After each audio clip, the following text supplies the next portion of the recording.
살아계신 하나님, 이 시간에 주님의 말씀으로 부족한 종이 대언하고자 하오니 이 시간 함께 해주셔서 성령께서 말씀해 주시고 또한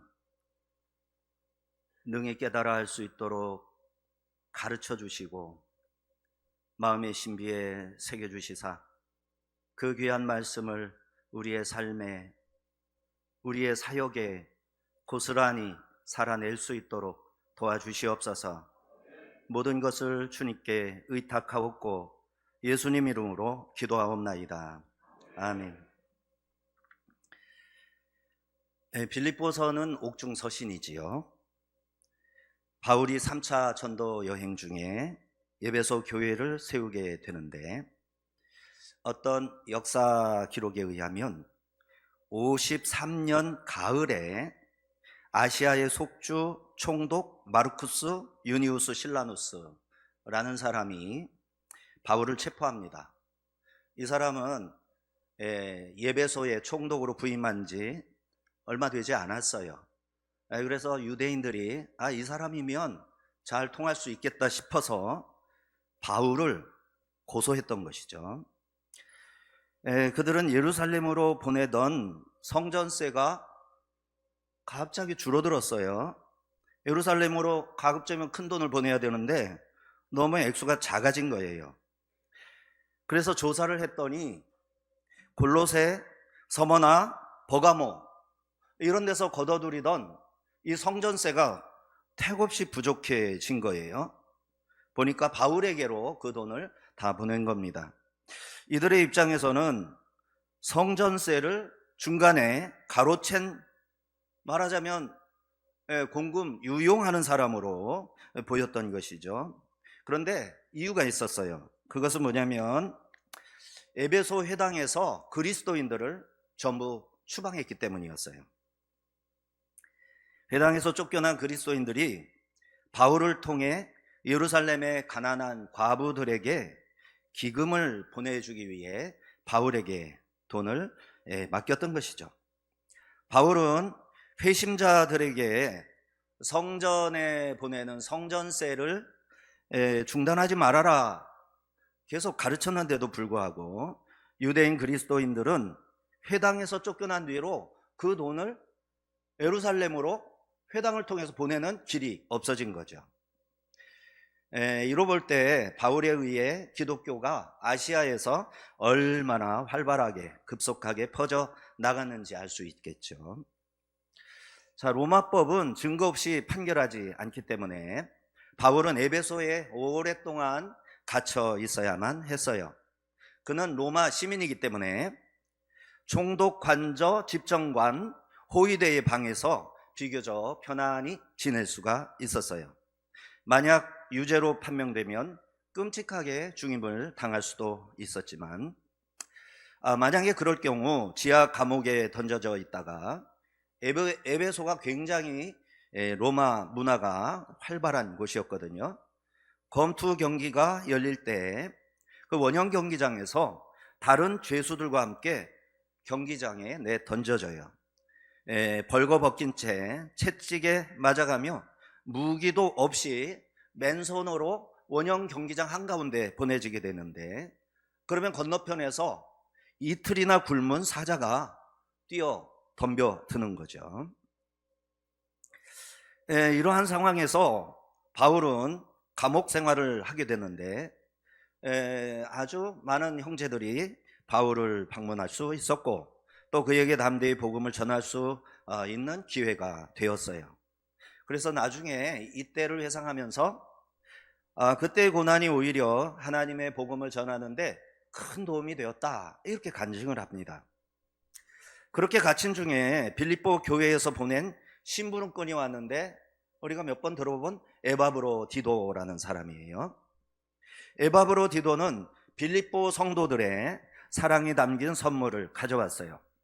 빌립보 성도들은 바울이 석방되도록 쭉 기도를 하고 있었고 바울이 지불해야 할 숙박비가 필요한데 충분히 쓰고도 남도록 충분하게 헌금도 보내왔어요. 에바브로디도는 내가 바울의 하인입니다 자처를 해가지고 로마인에게는 하인을 대동해서 거기 감옥에 있을 수가 있었어요. 그래서 방 하나를 더 내주어서 거기 기거했는데 에바브로디도는 그만 너무 열심히 이렇게 일하다가 그만 건강에 큰 위험에 처하기도 했어요. 자, 그런데 빌립보 교회로부터 온 소식이 다 좋은 소식만은 아니었어요. 안타깝게도 빌립보 교회 율법주의를 가르치는 교사들이 활동하고 있다, 이런 소식도 듣게 되었어요. 그리하여 바울은 빌립보 교회 성도 중에 자신이 힘써 가르친 교훈을 버리고 유대교의 가르침으로 돌아가 십자가의 원수로 행하는 자들이 있다라는 사실을 알게 됩니다. 특히 유오디아, 순두계라는 두 여집사 같은 경우는 큰 다툼을 일으키는 집단을 만들어냈었어요. 이에 바울이 눈물까지 흘리면서 이 거짓 유대 교사들하고 이 분당을 일으키는 자들을 그들의 마침은 멸망이요 그들의 시는 배다, 이렇게 하면서 복음의 핵심을 다시 적어 보내게 된 것이죠. 어쩌다가 그 은혜로운 교회, 바울에게 위로가 되고 기쁨을 주었던 빌립보 교회가 바울의 눈에서 눈물 나게 하게 되었을까요?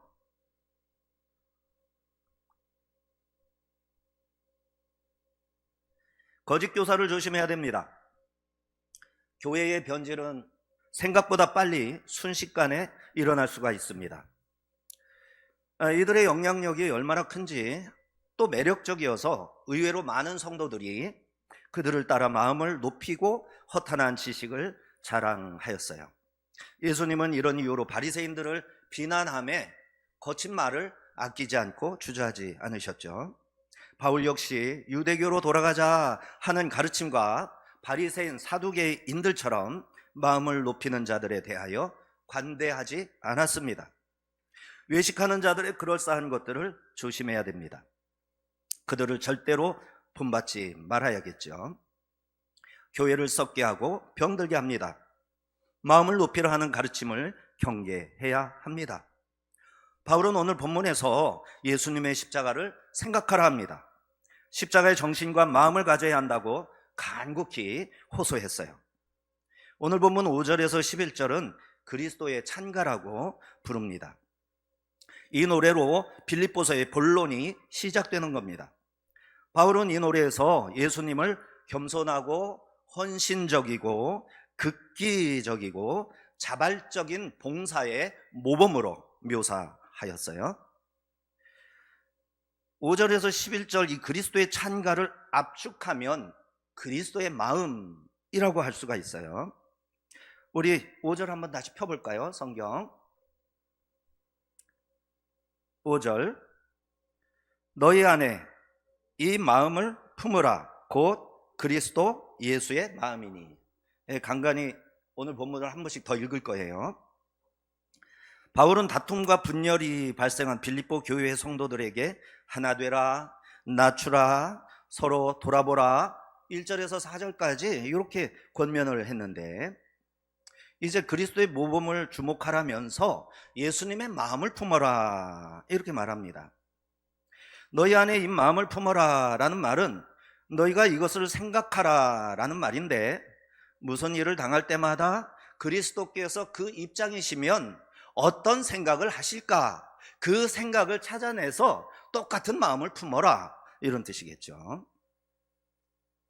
또 너희가 그리스도 예수 안에서 경험한 그 마음으로 피차 서로 권면하라 이런 말도 되는 겁니다. 이 말씀은 오늘날 우리에게도 똑같이 들려주는 주님의 말씀이다 생각할 수 있어요. 바울이 한 말이라고 바울의 말로 들으면 실수하는 것인 거 잘 알죠? 예수님의 마음은 십자가에 잘 나타나 있습니다.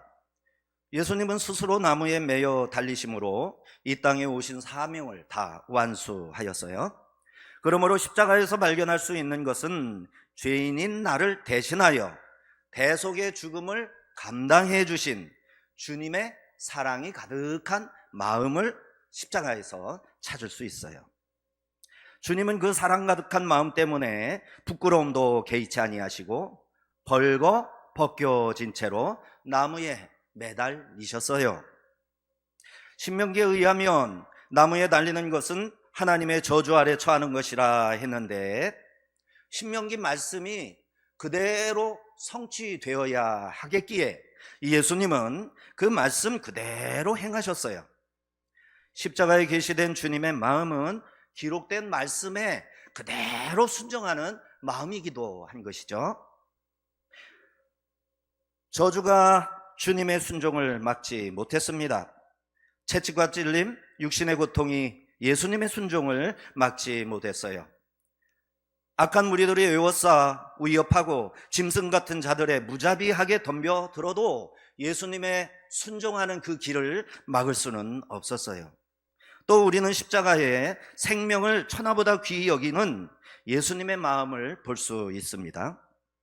주님은 생명을 구원하고 영혼을 깨끗하게 하시며 그들을 하나님의 생명사역에 동참하게 하시려고 십자가에 매달려 죽으신 겁니다. 그렇게 하여 우리를 하나님 아버지의 친백성 삼으셨습니다. 주님께서 채찍에 맞으심으로 우리가 치료되었죠. 의인으로 불의함을 대신하셔서 불의한 우리를 하나님 백성으로 하나님 앞으로 회복을 시켜주셨습니다. 이러한 마음이 주 예수의 마음입니다. 자기가 낮아지고 희생하고 죽음으로 죄인들을 고치시고 구원하는 마음, 그 마음이 주님의 마음입니다. 이제 6절 8절은 그리스도께서 낮아진 묘사인데 예수님이 행하신 동사가 여기에 등장합니다. 6절을 같이 한번 읽어볼까요?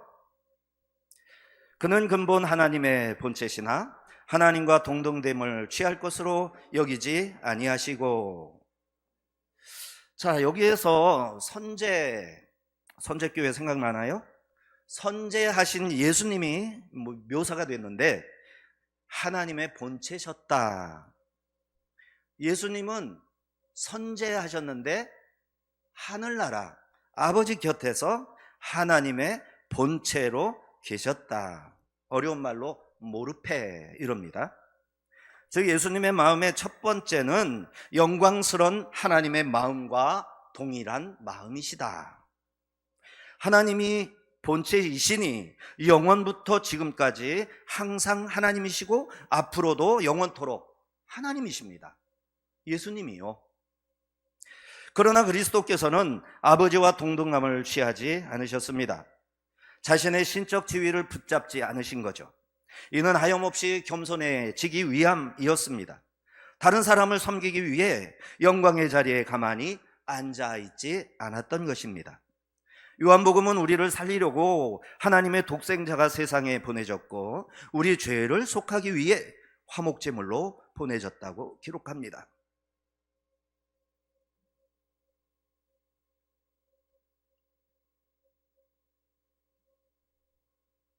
이 말씀대로 예수님은 자기를 비우시고 겸비해지셨습니다.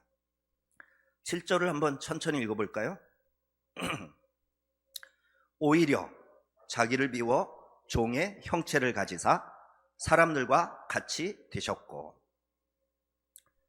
본래의 자기 본체 모르페를 비워내시고 종의 모르페, 종의 본체, 종의 형체인 종의 모르페를 가지셨어요. 이렇게 예수님의 비우심 에케노세는 하나님의 아들이라는 자신을 벗어버리는 게 아니라 창세전에 아버지와 함께 가지셨던 아들의 영광을 포기하시는 것이었어요. 이는 죄인들을 구속하기 위해 하나님의 일에 자비하고 신실한 대제사장직을 수행하기 위함이었다. 히브리서는 말하고 있죠. 이제 8절을 또 읽어봅시다. 사람의 모양으로 나타나사 자기를 낮추시고 죽기까지 복종하셨으니 그 십자가에 죽으심이라. 종의 형체를 할 때는 모르페였는데 사람의 모양 할 때는 스케마티, 모양입니다. 조금 단어가 달라졌어요. 그러니까 속에 있는 본질, 본성을 말하는 게 아니라 겉모습을 말하는 거예요. 사람의 겉모습을 취하신 거죠. 그 속에는 뭐가 있다는 얘기예요? 모르페가 있는데 그 모르페는 자신이 택한 종의 모르페이고 원래 있던 모르페는 버렸어요. 그 버린 모르페는 하나님의 본체로서의 모르페인 것이죠.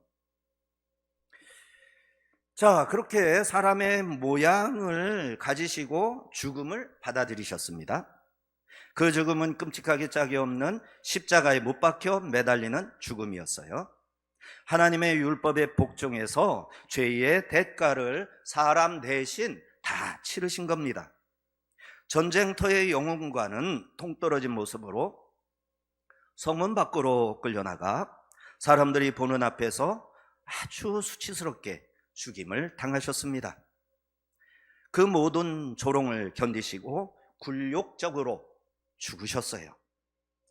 하나님의 본체이신 예수님이신데, 예수님은 하나님이셨는데, 요한복음에 의하면 태초의 창조자이신데, 하나님과 함께 하셨던 하나님의 말씀이셨는데, 그렇게 죽기까지 복종하신 겁니다. 사람의 모양으로 사람들과 같이 되셔서 사람의 죄를 속하는 동사가 여러 가지가 쓰였어요. 사람들과 같이 되었다, 사람의 죄를 속하였다, 화목제물이 되었다. 이처럼 예수님께서는 고양된 모습과 겸비하신 양면의 모습이 함께 있습니다. 아버지 면전에서 상반된 두 모습으로 중보자로서의 직분을 수행하기 위해서이죠. 즉 겸비 상태로서 백성들을 위해 의를 성취시키고, 고양 상태에서는 자신이 성취하신 의를 백성들에게 적용시키는 거예요. 이번에 재직 여러분, 그리스도 우리 주님의 성도된 여러분, 우리가 우리 자신 안에 예수님의 마음으로 가득 채우려면 예수님처럼 원래 있던 것들을 좀 비워내야 합니다. 내가 죽고 내 자신을 버리고 내 생각을 비워야 합니다. 그런데 여기서 중요한 것은 나를 비우는 게 목적이 아니에요. 이 비운 마음에 그리스도를 채우는 게 목적입니다. 예수님의 마음을 채우기 위해 내 마음을 비우는 겁니다. 예수님은 하나님의 목적을 이루기 위해 자신을 비우셨고, 온유하고 겸손함으로 채우기 위해 하늘 보좌와 권세를 버리셨습니다. 자신을 희생하여 하나님 아버지의 인류 구원의 큰 뜻을 이루기 위해서 스스로 속죄 제물이 되어 주셨습니다. 그러므로 우리도 자신을 비울 때 욕심을 버리는 것에 목적을 두는 성도가 아니라야 함을 알아야 되겠습니다.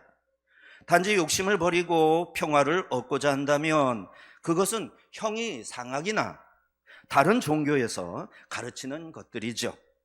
우리가 낮아지고 비우는 것은 우리 안에 허락하신 성령의 선물들을 극대화하기 위한 거예요. 자기를 부인하고 자기 십자가를 지고 주님을 따르는 것은 주님의 제자가 됨으로 스승이신 주님의 뜻을 받들기 위함인 것이죠. 우리가 마음을 낮추고 자기 의를 비우면 하나님께서는 그리스도의 온유하고 겸손하신 이름으로 가득 채워주실 겁니다. 우리는 으뜸이 되려는 마음을 경계해야 합니다. 혹시 우리가 커야 한다면 더 많이 섬기기 위함이고, 우리가 으뜸이 되고자 한다면 그것은 더 많은 사람들의 종이 되기 위함이어야 한다. 마가복음의 말씀이죠. 10장 43절. 이제 9절 11절은 동사가 여러 개 나오는데 아들이 행한 동사가 아니라 아버지가 행하신 동사예요. 우선 두 개의 동사 9절에서 찾아보시기 바랍니다. 9절입니다. 이러므로 하나님이 그를 지극히 높여 모든 이름 위에 뛰어난 이름을 주사. 예, 두 개의 동사 중에 하나는 높였다. 예수님 곧 아들을 지극히 높였다. 두 번째 동사는 모든 이름 위에 뛰어난 이름을 주었다. 두 가지죠.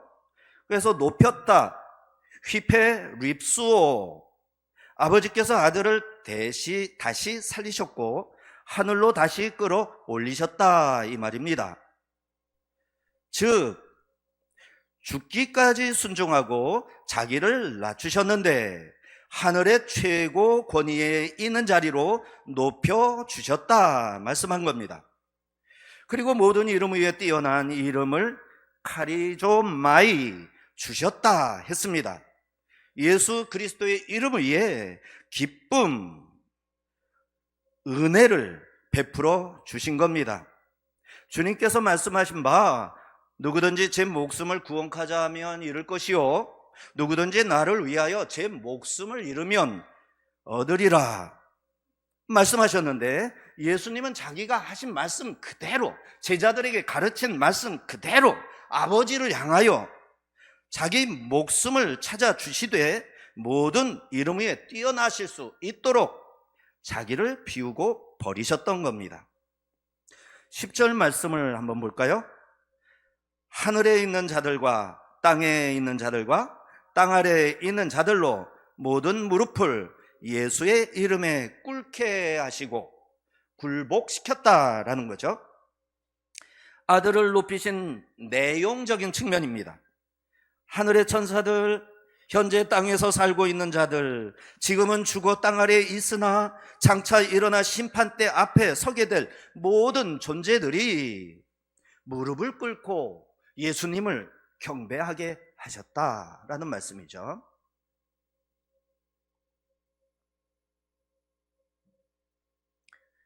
이렇게 하여 예수님의 최종적인 뜻이 완성됩니다. 11절입니다. 모든 입으로 예수 그리스도를 주라 시인하여 하나님 아버지께 영광을 돌리게 하셨느니라. 하나님 아버지의 최종적인 뜻은 하나님께서 세상 창조하실 때 최고의 걸작품이었던 인간들이 원래 뜻대로 그리스도를 주로 시인하는 일입니다. 성자 하나님을 주로 시인함으로써 그와 동등되신 성부 하나님께 영광을 돌리도록 하는 것, 이것이 하나님의 뜻이었던 것이죠. 이 일을 이루려고 그리스도께서 죽기까지 복종하신 겁니다. 자기를 비우셨고 종의 형체를 가지셨고 사람이 되셨고 자기를 낮추셨고 복종하사 죽으셨습니다. 아버지 뜻인 우리를 구원하시려고 주님께서 행하신 일들입니다. 2024년에 주님의 몸된 예본교회를 섬길 수 있는 특권을 받으신 재직 여러분, 어떻게 우리가 주님을 잘 섬겨 교회를 부흥케 하고 우리 또한 하나님의 은혜와 축복 속에 거할 수 있을까요? 주님의 마음을 본받읍시다. 또 주님이 행하심을 그대로 따라 합시다. 비우고 종이 되고 낮추고 죽기까지 복종하십시다. 그러면 하나님 아버지께서 우리를 높이시고 충성된 종이라 새 이름으로 불러주실 겁니다. 요새 사람들은 자기가 동의하지 않는 모든 의무는 당연히 거부할 수 있다, 이렇게 압니다. 마땅히 복종해야 할 명령과 지켜야 할 규범에도 억지로는 안 하는 것만 못하다 하면서 당연하다는 듯이 거절하곤 합니다. 그리고 자신의 본성적 욕구에 충실한 것이 얼마나 떳떳하고 잘하는 일인지 모른다 떠들어대는 것이죠. 맞는 말이기도 합니다. 좀 더 생각해 보면 스스로를 욕망의 노예로 방임하는 것이 아닐 수 없습니다. 바울은 오늘의 노래로 예수님 마음을 품으라 하였습니다. 그리고 그리스도의 비움과 그리스도의 승귀를 노래하였습니다. 그리스도께 드리는 찬양이요 교회가 전하는 복음의 선포문입니다. 사랑하는 예번교회 성도 여러분, 빌립보 교회에 대한 바울의 사랑은 아주 특별했습니다. 너희가 내 마음에 있다 1장 7절에 말했고, 또 내가 너희를 예수 그리스도의 심장으로 얼마나 사랑하고 있는지는 하나님이 증인이시다 하였습니다. 빌립보 교회도 바울을 사랑하고 존경했죠. 바울의 사랑을 받다 보니 바울을 본받았고, 그러니 바울처럼 교회를 사랑했고, 그러다 보니 바울과 빌립보 교회의 사랑이 참으로 두터워졌던 것이죠. 에바브로 디도의 건강은 어느새 좋아졌습니다. 이 편지를 가지고 빌립보 교회로 달려갔거든요. 그리고 얼마 후 바울은 빌립보 교회로부터 예전보다 더 신실하고 충성스럽게 섬긴다. 빌립보 교회가 여전히 든든해졌다라는 소식을 듣게 됩니다. 이번 교회 성도 여러분, 여러분에게 진실한 목회자가 계신 게 참으로 부럽습니다. 그리고 여러분 한 사람 한 사람이 너무 소중하고 귀한데, 이러한 성도로 또 이런 교회로 키워내신 목사님을 존경하고 또 그렇게 부러울 수가 없는 게 제 개인적인 마음입니다. 눈물로 기도하면서 양육하고 날마다 주님께 잘되게 해달라고 간절하게 소원을 아뢰며 일평생을 주께 바쳤으니 당연한 일일 것입니다. 주님께서 목사님과 여러분을 더욱 축복하시고 기뻐하시기를 주의 이름으로 축원합니다. 기도합니다. 거룩하시고 자비로우신 하나님 아버지, 바울 사도가 눈물로 호소하며 복음을 전하여 세운 빌립보 교회가 상당한 어려움에 처했지만 사도의 눈물 어린 기도와 가르침으로 어느새 교회는 그 모든 적그리스도적이고 유대교적인 율법주의적인 모든 것들을 다 물리쳐버리고 다툼을 일삼았던 집사들도 교회의 충성스러운 일꾼들이 되어 교회사 속에 이름난 충성스러운 일꾼으로 남겨지게 되었음을 우리가 교회 사료를 통해서 발견할 수 있음에 감사를 드립니다. 이제 에본 교회를 시작하신 주님께서 시작하신 그 일을 주님 오실 때까지 멈추지 않고 계속 할 수 있도록 주님의 종들과 주님의 성도들에게 은혜 베푸셔서 충성을 다할 수 있게 하여 주옵소서. 예수의 마음을 품게 하시고 예수님처럼 행할 수 있는 거룩한 재직들이 다 될 수 있도록 우리 하나님께서 큰 은혜 베풀어 주시옵소서. 예수님의 이름으로 감사하며 기도하옵나이다. 아멘.